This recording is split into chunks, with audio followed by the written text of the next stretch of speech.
কে আসলে ফোকাস করে সেটাই মনে হয় তার অনেক বড় সৌন্দর্য।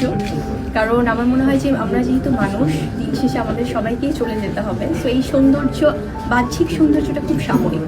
সো ভেতরকার সৌন্দর্যটা যত মানুষ ক্যারি করবে, ভেরি ট্রিকি মানে। আচ্ছা, প্রথমেই যদি বলি ওয়ান বাই ওয়ান, সেটি হচ্ছে যে সবসময় একই রকম থাকার যে রহস্য জিজ্ঞেস করছেন, এটা প্রথমত ইতিবাচকতা, পজিটিভিটি।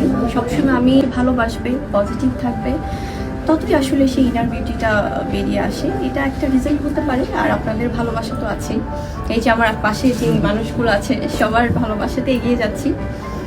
আর সেটি যেহেতু সময় আছে এখন,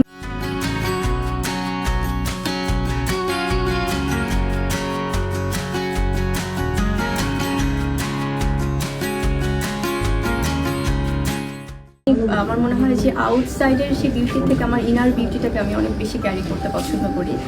যখন মানুষের হ্যাপিনেস কাজ করে বা যখন মানুষ পজিটিভ থাকে, যখন সব নেগেটিভিটি ইগনোর করে, অ্যাভয়েড করে জাস্ট